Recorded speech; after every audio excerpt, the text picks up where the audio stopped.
So there's lots of drama in the Star Wars internet world. Let's just put it into context for those of you who might have heard something but don't really know exactly what's going on. Let's go back a few months ago when Disney shills were pushing the Acolyte as this great show. You know, it's going to have lightsaber battles better than the Phantom Menace and the other prequels, all sorts of nonsense that they were pushing. Right before it comes out, there's a article that has Kathleen Kennedy saying, oh, well, it's probably not going to do good because it's got women in it and it's got black women in it. It's got lesbians in it. Therefore, it's not going to go over well with the essentially racist fan base of Star Wars. That's how they set up the show before it even premiered. And then it premieres and the entire Star Wars fan base goes, what is this? This is bizarre. By the time it gets to episode 3, everybody realizes that this is an insane show that is political propaganda effectively put in the Star Wars universe. We were blessed with a miracle,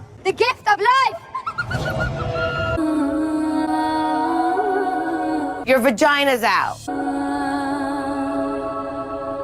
The power of one, the power of two, the power of many.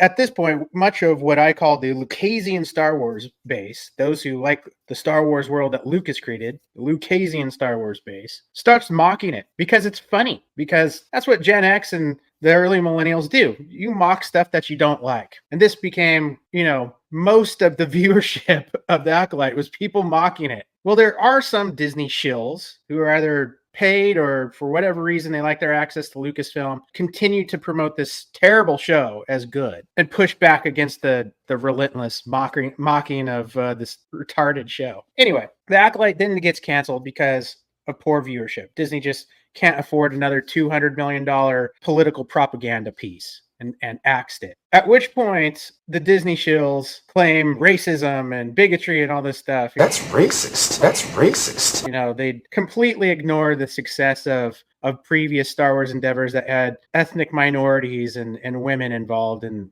whatnot. So it's a fallacious argument to begin with. It's been a couple of weeks now since the show was canceled, and this week a handful of Disney shills decided to go after some of the bigger names on YouTube who have criticized Disney Star Wars, namely Star Wars Theory, who is the king of Star Wars on YouTube. Hey, yo, lesson here, babe. You come at the king, you best not miss.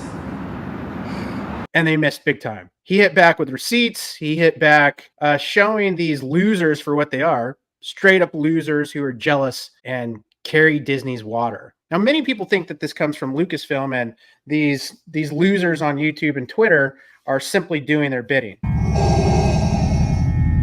What is thy bidding, my master?